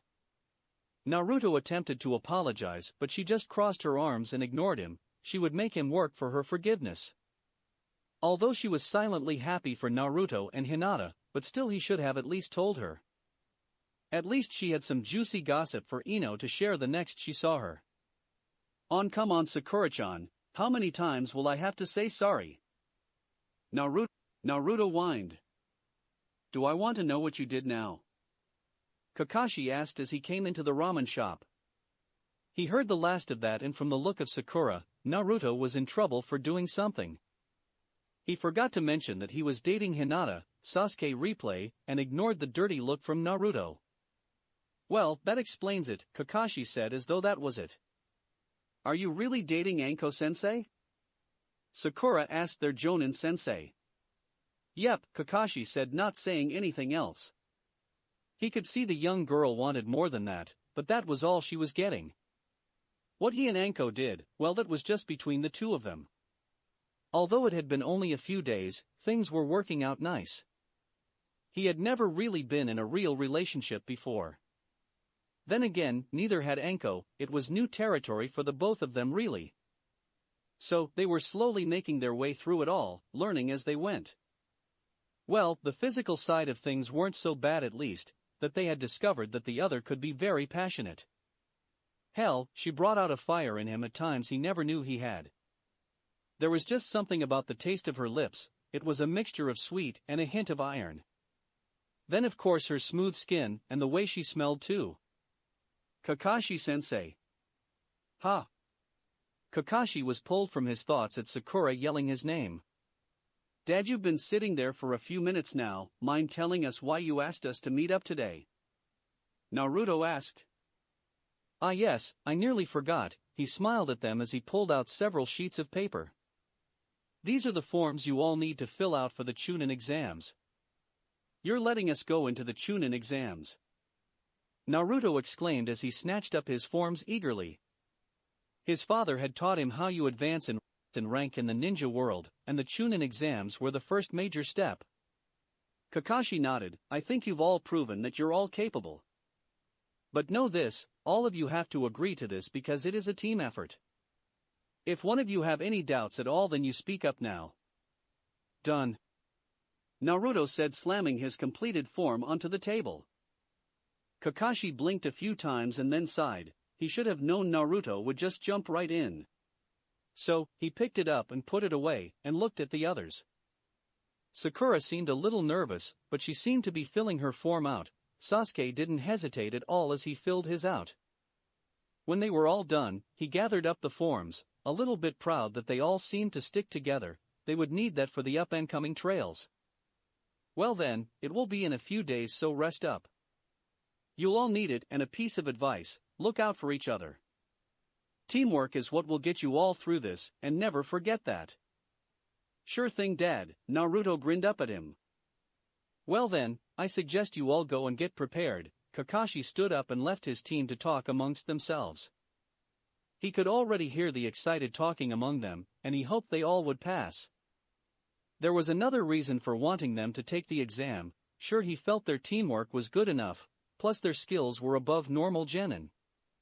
But he felt that great things were expected of his team. When he first made his pitch for why he wanted the top 3 students, he had to live up to it. Sure, the wave mission was a good step, but now, they really had to prove that Team 7 could be everything he had claimed it could be.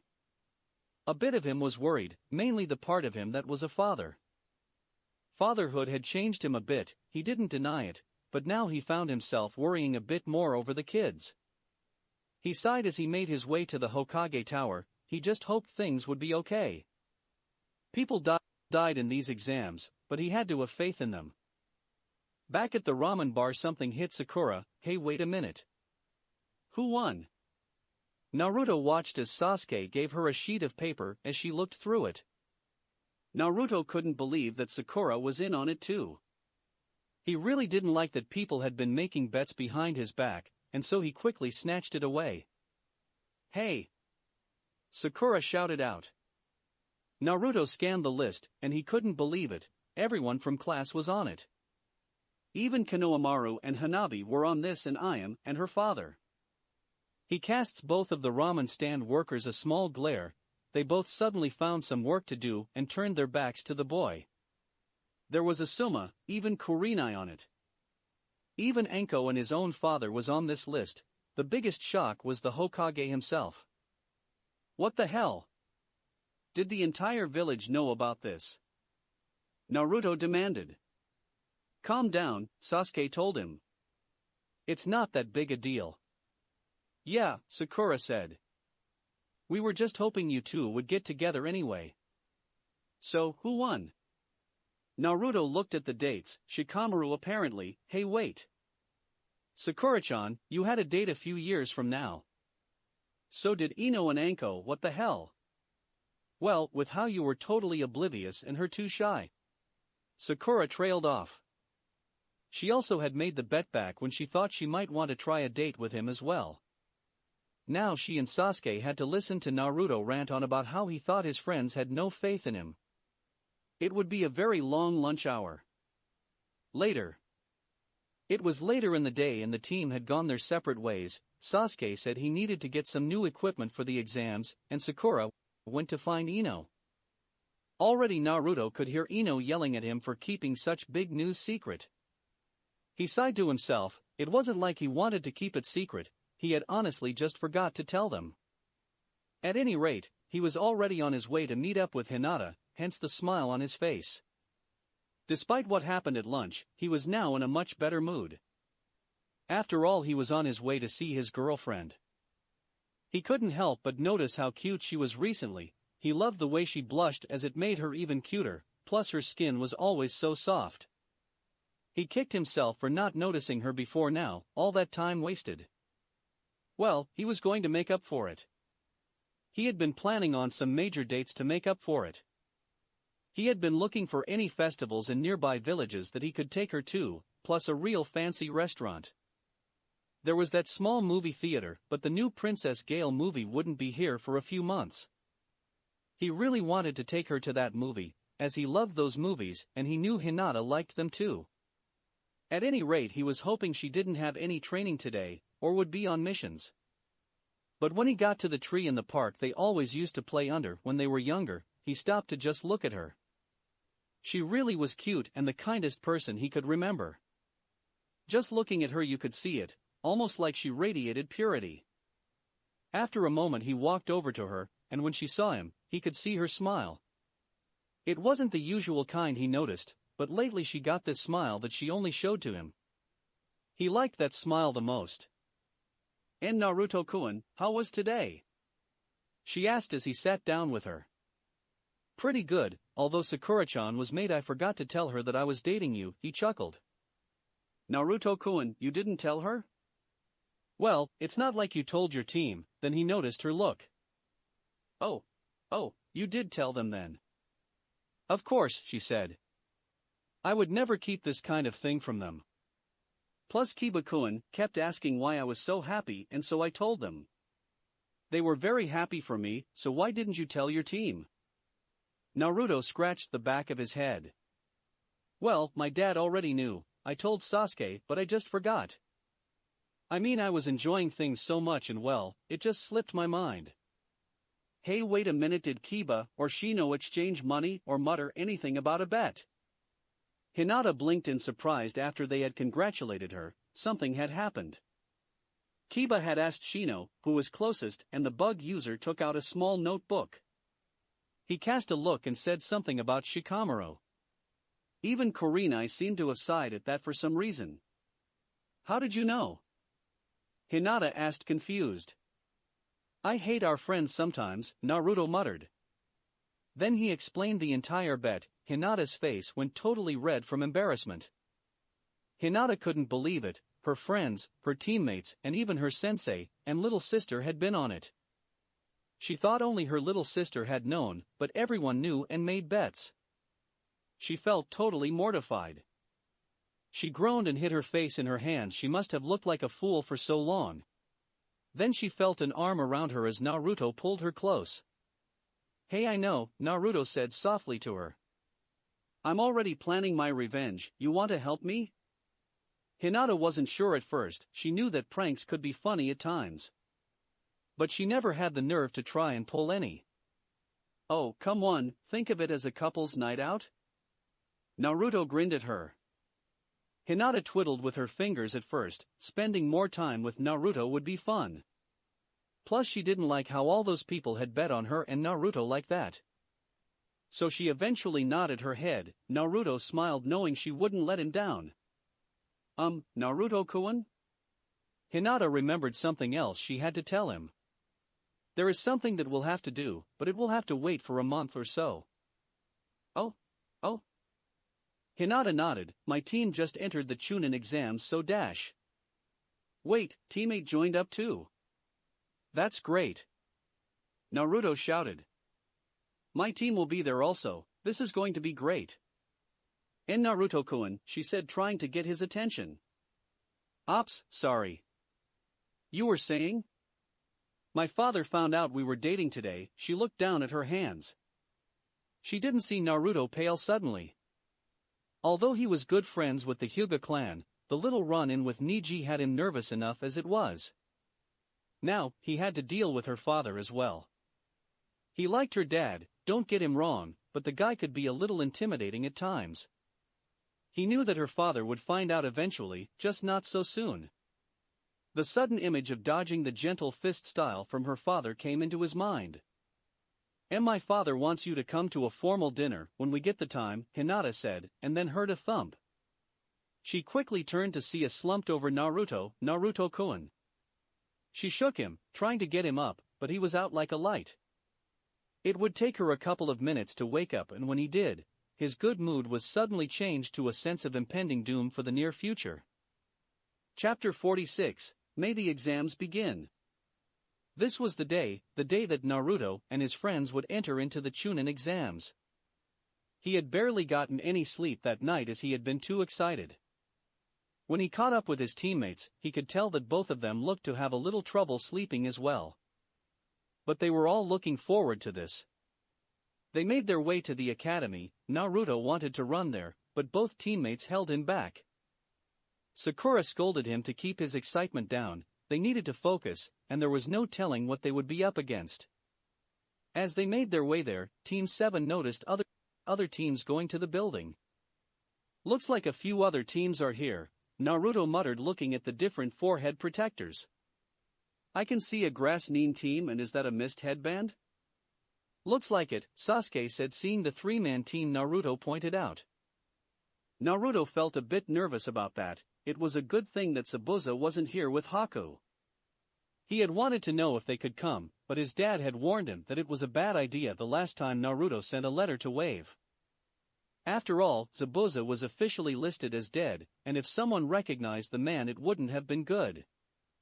"Looks like IWA finally sent a team this year," Naruto muttered, seeing the markings of the village hidden in the rocks. His dad had told him stories of the last Great War. There were still hard feelings between the villages, mainly from Iwagakure, since they had lost the war. Normally when Konoha held the Chunin exams, IWA didn't always send a team. Apparently, this year things were different.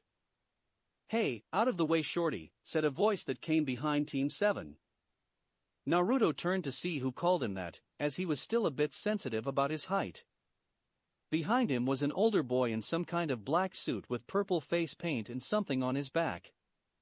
With them was a blonde girl, and standing a little off to the side was a red-headed boy.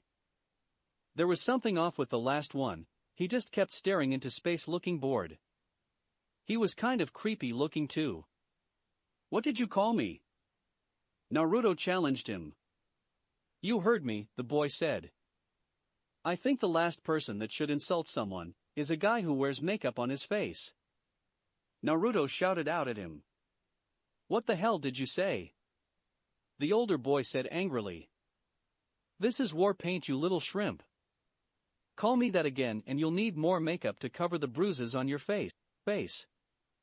"That's enough, Naruto," Sakura said to him, knowing his temper. "Are you three Sand Ninja? Our villages are supposed to be allies, so I apologize for his behavior." But he started it, Naruto whined, but was silenced by an angry glare by Sakura. Kankuro, that's enough out of you as well, the blonde said to him.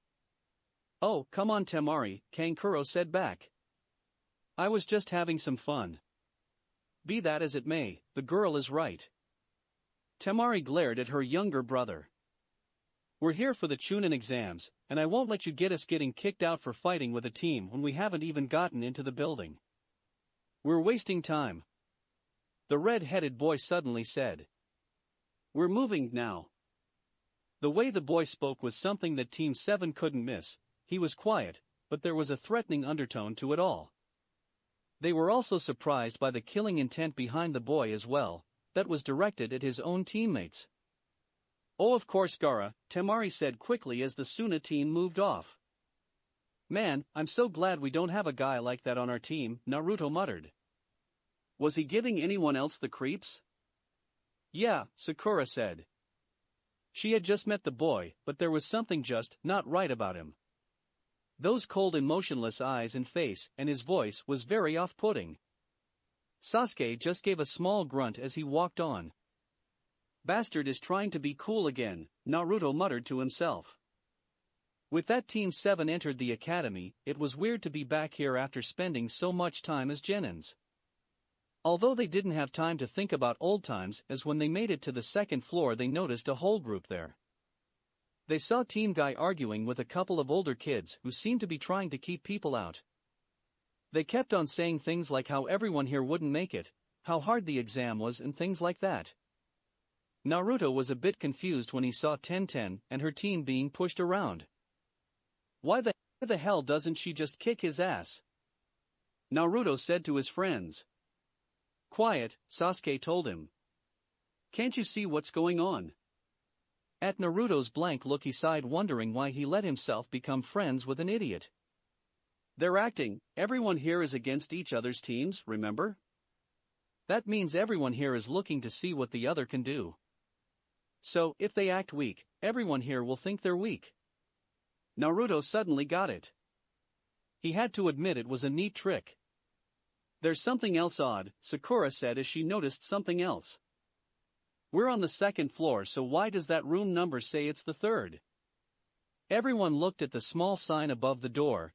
It was then Sasuke cast a quick look behind them and noticed the other doors started with a 2. He gave a small grin as he caught on to the genjutsu. He explained it to them and said they should quietly make their way around this. Sakura agreed that it would give them better odds in the exam if they didn't blow the genjutsu. Besides, she caught Team Guy sneaking past when another group challenged the two boys. Nice acting job, guys, Naruto said as they caught up to Team Guy. Thanks, Tenten said, then rubbed her ass. Although I wish I could have landed better. Sakura-chan, Naruto-kun and Sasuke-kun. Lee came up to them with a huge gleaming smile. I was glad to hear that you all joined as well. Let us all compete and see whose flames of youth burn brightest. Ha, you said something? Naruto said as though he wasn't listening. Ah. Lee pointed an accusing finger at Naruto. You are using your father's hip and too cool attitude. Great, Neji muttered to himself next to Tenten. Now it's Guy and Kakashi, the next generation. Tenten giggled at the joke, covering her mouth as Naruto and Lee acted like Guy and Kakashi. She noticed Sakura and Sasuke walk up, leaving the other two to their little interactions. Hey Tenten, Sakura greeted. It's nice to see a familiar face in this.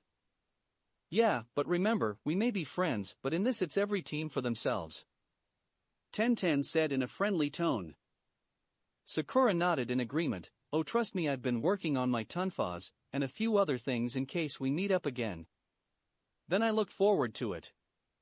Tenten told her as both girls shook hands.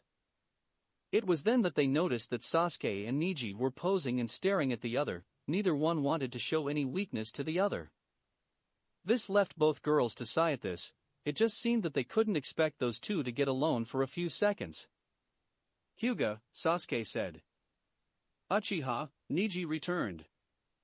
With the friendly greeting out of the way, Sasuke turned to face the girls. He noticed Tenten and suddenly an evil idea entered his mind. After all, he remembered what Naruto did around her to get under Niji's skin, so why let it go to waste? Naruto had a girlfriend and couldn't continue the little fun, plus he had to admit Tenten interested him. "It's nice to see you again," he said to the weapons girl. Tenten was surprised at this but gave a smile back. "Yeah, nice to see you too. I look forward to seeing you show your skills out there," Sasuke told her, and then leaned in a bit close. "You know, Naruto isn't the only one that thought you were cute." With that he moved off, leaving a very blushing Tenten behind, and Sasuke could swear he heard Niji grinding his teeth together, or at least he imagined the other boy was. Team 7, after prying Naruto away from Lee, got to the front doors. No one was there, so they entered into, and they couldn't believe what they found. The entire room was nearly filled up with genins from all over the place. "Great," Naruto muttered. "So much for thinning out the crowd downstairs." "Oh well, just another challenge, right?" Sakura said, trying to be optimistic. Sasuke was about to make a comment when a loud piercing scream made him flinch. He also felt the familiar arms of another annoying blonde in his life as Ino latched onto him. Seriously, couldn't the girl take the hint he wasn't interested in fangirls? He was wondering if he could convince Tenten to pose as his girlfriend of something to get them off his back for once. "Ino!" Sakura yelled at her. "You know that Sasuke-kun hates that." "Oh, come on, I hardly ever get to see my precious Sasuke-kun," Ino whined. "You get him all to yourself, you know." Naruto snickered at Sasuke's face as he tried to get out of Ino's grasp once again. "So where's Choji and Shikamaru?" "Over here, man," Choji said as he and his lifelong friend walked up to them. "I'm surprised you guys could get Shikamaru to enter into this," Naruto joked. Shikamaru just sighed. "Ino threatened to make my life a living hell if she couldn't enter into this. My life is troublesome enough as it is without her on my case all the time about this. I really didn't want to do 6 months of her complaining until the next one." "Figures," Naruto smirked. "So, where's Team 8? Why looking for your girlfriend?" Kiba asked him as he came forward with a huge grin on Naruto's blushing face, at least the blush that could be seen just above his mask. "At least I got a girlfriend, dog breath," Naruto told him. "Yeah? And it took you only how long to realize that she likes you?" Kiba laughed as Naruto had nothing more to say on that. "Kiba-kun, be nice," Hinata's voice said as she walked out from behind her teammate. Then she turned and smiled brightly at Naruto. "Hello, Naruto-kun." "Hey there, Hinata-chan," Naruto said brightly, taking a hand in his and giving her a light peek on the cheek, making the young girl blush, but still smiling at it. "Missed you, and good luck today." "Why you too, Naruto-kun?" She smiled back at him. Ino sighed at the sight. "Why can't Sasuke-kun be like that with me?" "Because he doesn't like you?" Shikamaru sighed. Ino quickly glared at the shadow user. "Shut it. You kids really should learn to keep it down." They looked to see a genin that was a few years older than they were. He had glasses with white hair, but he seemed to have a friendly manner about him. "You're starting to get on the nerves of the others." Everyone looked behind him to see a room full of glares at their antics. "Oops," Naruto chuckled as he scratched the back of his head. "We'll keep it down. Sorry I didn't get your name." "That's because I didn't say it yet," the boy smiled at them. "I'm Kabuto Yakushi." "So, is this your first time here?" Sakura asked him. "Oh no, I've done this many times before, it's kind of embarrassing actually," Kabuto said, giving a small laugh. "Oh man, how hard is this?" Ino moaned. She had hoped to pass, but if this guy had been doing it several times, she suddenly didn't have such high hopes anymore. "Well, if it was easy anyone could make Chunin," Kabuto explained to her. "Although this year I think I got the inside track. You see, all this time has given me a good insight to all the competition. I've been gathering information on all the people here, so I know what they can and can't do." "That would be extremely helpful," Shino observed. "But wouldn't such information be valuable to others as well?" Kabuto smiled as he pulled out what looked like blank cards. I thought of that, that's why I made these. These cards hold all my information, but they respond to my chakra only so only I can use them.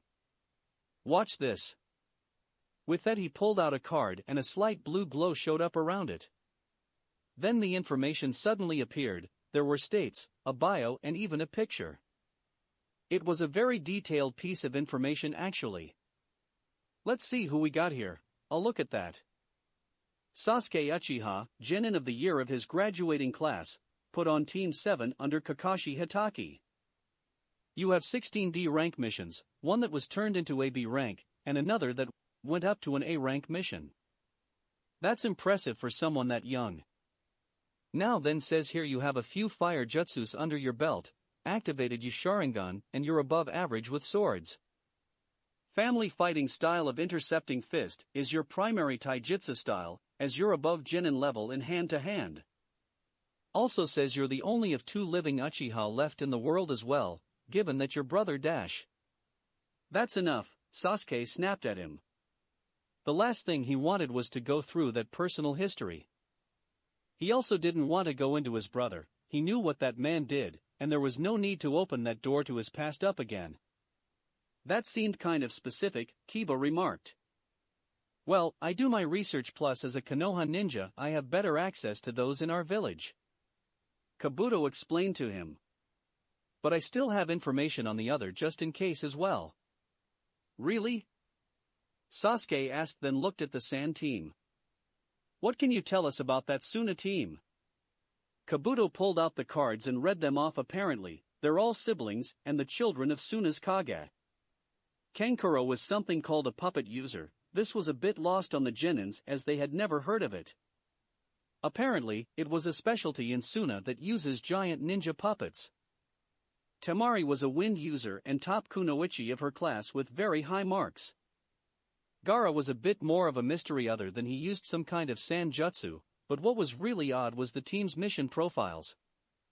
They had many B-ranked missions and Gaara had never been injured once while on them. What? That can't be right, Kiba said looking at the card.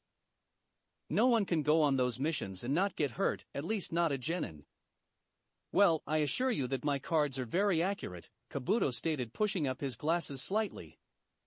Looks like that team is the one to be careful of, Sakura said casting a slight worried look at the Suna team.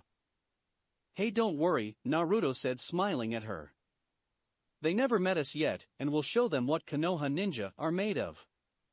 Hey I don't recognize their headband, Choji said as he noticed a trio in the room.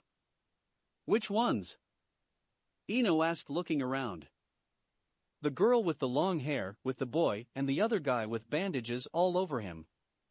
Oh I see them, yeah that is weird, Ino said noticing the symbol. What kind of village uses a musical note as a symbol? Ah that would be the Sound Village, Kabuto explained. You see they're a new village, in fact this is their first Chunin exam. But not much is known about them, since like I said they are new and in one of the smaller nations. Hey you got a problem with us? One of the Sound Genin said as the trio moved closer. They had been listening in and they didn't like the way the Leaf Genin was talking about their village, almost like he was looking down on them just because their village was new. Well, they were going to show that just because their village was young it didn't mean it was weak. It was then that a fight broke out. Kabuto got into a fighting stance as the leader of the Sound team, a boy named Dosu, ran forward and took a swing. It had looked like the bandaged boy had missed, but Kabuto's glasses broke and the older boy fell to his knees sick to his stomach. Before anything else could be done, Naruto was there with his sword drawn at Dosu. The other 2 Sound members made to move, but both Sakura and Sasuke went to block them as well. The entire room tensed up as Genins from all over started to get ready for a brawl. All the pent-up energy that had been building up in the room was about to explode. Thankfully before the first ever Chunin Battle Royal in history, the doors flew open as a large powerfully built man with a commanding presence entered. He wore a trench coat and his face was covered in scars. That's enough, he commanded. Everyone get into your assigned seats within 3 minutes, or I'll fail any of you that aren't seated. Oh crap, Naruto muttered as he saw Ibiki. Friend of yours? Sasuke asked dryly. One of my dad's poker buddies, Naruto told them as they started to move towards their seats. He's in charge of the torture and interrogation department. He's kind of creepy and likes to play mind games. Is that so, Hatake? Came the deep voice as Naruto froze in place. He nervously looked over his shoulder at Ibiki who was standing behind him. I suggest you get to your seat before I fail you, you got that? Naruto quickly nodded and ran off to find his seat. Ibiki grinned. Maybe this first exam would be a bit more fun than he thought it would be. Naruto couldn't believe his luck when he sat down in his assigned seat, to find Hinata of all people right next to him. To him that was a good omen as he gave her a little wink. He smiled seeing her blush shyly. He loved it when she looked like that. She just looked so cute, and he wondered if there was any way for them to sneak off to a closet. But then Ibiki told them to shut up and the rules of the first part of the exam. Just when things were looking up, Naruto heard what the first part was. It was a damn written test of all things, the bane of his existence in school. Naruto silently screamed in his head. He had never been good with tests. Even his dad had once said that he was great at the practical stuff, but with this kind of thing he just sucked. Never let it be said that Kakashi Hatake never mixed words. He said what he thought without pulling any punches. Naruto looked at the sheet and his eyes glazed over at the questions. Sure, he hadn't been that good with his studies and needed help at times, but looking at the sheet he was sure they never covered this stuff in school. The first question alone read as if target A is 15 feet away, traveling at a speed of 5 miles per hour due east. You have a kunai of a weight of 1 pound, and you have a throwing arm of 70 miles per hour, wind velocity is coming from the west at 4 knots. At what point from the center of axis between target A and yourself, do you throw your kunai? Naruto just sat there, his mind totally blank. He was in big trouble, and he knew it. That was just the first question, and already he just felt his confidence dwindle to nearly nothing. He was so dead, and he knew it. He felt a slight nudge from Hinata, who had filled out a few of the answers already. He was surprised to see her be a Kugan activated. She was cheating, and apparently with how easy it was to look at her paper, she was giving him an easy way to cheat as well. He wasn't sure if he should when he noticed something else. Everyone seemed to be cheating. Well, except Sakura. She was the only one that actually didn't need to cheat as she was smart enough to actually know this stuff. With that he suddenly got the idea behind the whole test. He knew that Ibiki liked to play mind games. Was that what all this was? Well, look underneath the underneath like Dad says, Naruto thought. Outside. Across the building waiting on the rooftops was Anko. She had her little surprise there just waiting for her grand entrance. Although she never was one for waiting, and she was getting very bored. She leaned forward against the waist-high wall just looking through the windows at the genins. She could see a few being thrown out for being too obvious in their cheating. Honestly, if a ninja couldn't learn to cheat well, they would be better off as genins. Man, I wish I brought myself some dango at least, Anko sighed. Ask and you shall receive. Anko quickly turned around as instincts kicked in. She didn't like having people sneak up on her, and she lashed out without thinking. Thankfully the person caught her wrist and pulled her up against his body. Now is that any way to greet me? Kakashi asked her amused. You ass, you knew what would happen if you snuck up on me. She wanted to be angry, but she couldn't totally be angry with him. Although she did hate the fact that he could sneak up on her, barely anyone could do that as it was. Then she noticed that with his free hand he lifted up a few sticks of her favorite type of dango. Oh, gimme. She reached out, but he pulled his arm back just out of reach. Hey. I think that being the good boyfriend that I am, I should get a reward for this, don't you? Kakashi smirked. Anko grinned and with her free hand pulled down his mask to give him a long sensual kiss. She had to admit there were some very good upsides to being in a relationship. She liked the way Kakashi tasted, and although you never knew it, he put a lot of passion into these kinds of moments. The man he looks and he could sure damn well kiss. But she wasn't going to be outdone by him. she slipped her tongue through his lips, pulled herself up against him even hard. By the time they pulled away, both needed some air and both felt like they wanted more of each other as well. There was surprisingly a lot of passion in their relationship. Maybe it was all that repressed emotions and never letting it out before. It could also be from that fact that they had never been comfortable enough with another person to open up like this. Whatever the reason, their relationship burned like a fire within them.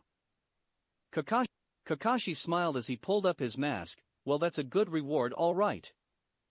It better be. Anko smirked as he released her wrist, and she took a step back, and took the dango sticks in her other hand to her mouth.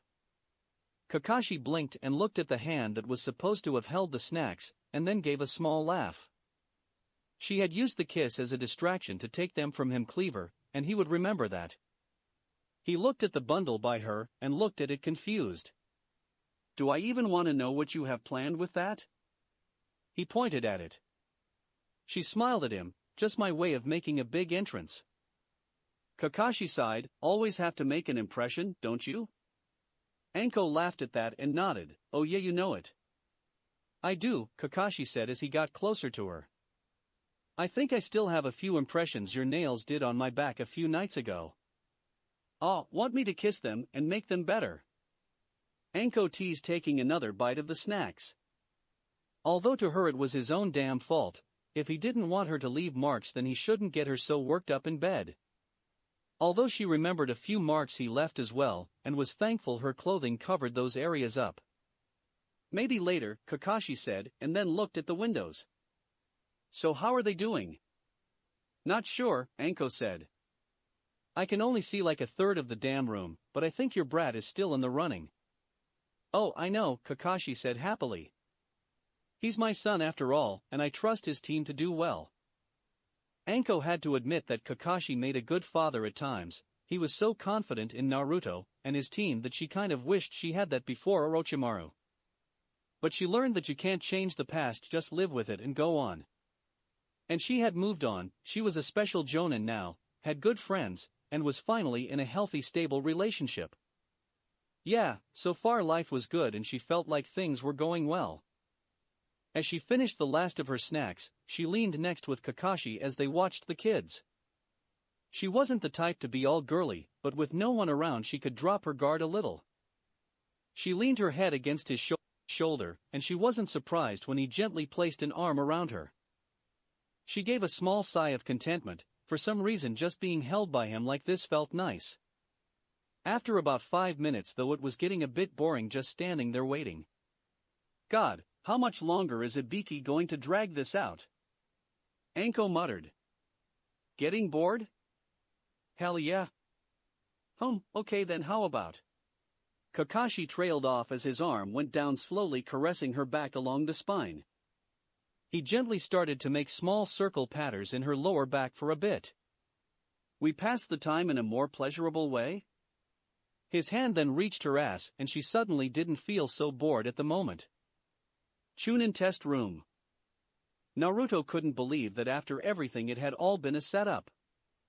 After he got the answers from Hinata and waited for the clock to end the test, but before the end that scared bastard pulled a fast one on them. He should have known that Ibiki wasn't through with them yet, so he made up that so-called 10th question. A question that if they took and failed, they were supposed to stay as Jinin forever, and the other option was to leave but your entire team would go as well.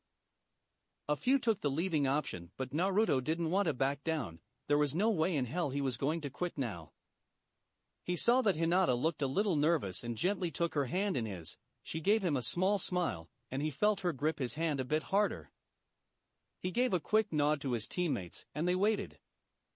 But it turns out it was just another mind game. The way to answer the question was to just simply stay in the room. Naruto felt relieved and also pissed off at this. Of course, he forgot it as soon as Ibiki took off that bandana of his, and went on some kind of speech about information. He honestly wasn't really paying attention as he tried not to stare. Ibiki liked to show those off during the really high-stakes games to put everyone off their game. He had done it to Naruto a few times, and he really hated it when the man did it. After his speech he said the next person to take over the exam would show up. So they waited, and after 20 minutes even Ibiki was checking the clock. She's not normally this late, Ibiki muttered to himself. Finally, the window crashed open and a giant poster with the words Anko Mitarashi, Proctor for Part 2. On it. Naruto groaned. He should have known that he would run into someone else he knew from his father. To have his crazy aunt / his dad's girlfriend in charge, he was sure she would try and pull some kind of jokes on him. "You're late," Ibiki said to her. "What did you do run here?" He noticed how her hair was slightly unkempt and how her clothing was a bit ruffled. She also seemed a little flushed as well. Anko nearly sweat dropped as she scratched the back of her head. Well, this thing took more time to set up than I thought, so I had to run to get here," Anko said, hoping everyone believed the lie. Then she noticed one of the boys was looking at her strangely. She remembered him as one of Naruto's friends. "You got something to say?" Anko asked. Kiba smirked as he and Akamaru could smell more than just sweat on her. "Nothing, but was the running before or after you met Naruto's dad?" Anko tensed up as she suddenly cursed in her mind. She had forgotten what clan that boy had come from. That damn Inuzuka nose of his must have smelt the sex on her as well as Kakashi. Naruto blinked a few times as he thought about what Kiba said, and how he was trying not to laugh. Then he looked at Anko and suddenly it all hit him. "Oh, I didn't need to know that," he shouted, grabbing his head and slamming his face onto the desk. Kiba burst out laughing as Anko made a mental note to torture Kiba later on for this. No one made a fool out of her and got away with it. "This is going to be a long exam," Ibiki sighed, palming his face with his hand. That's it for this reading. Hit like and subscribe for a free ticket pass going to the different worlds of anime fanfictions. Looking forward to having you on board again.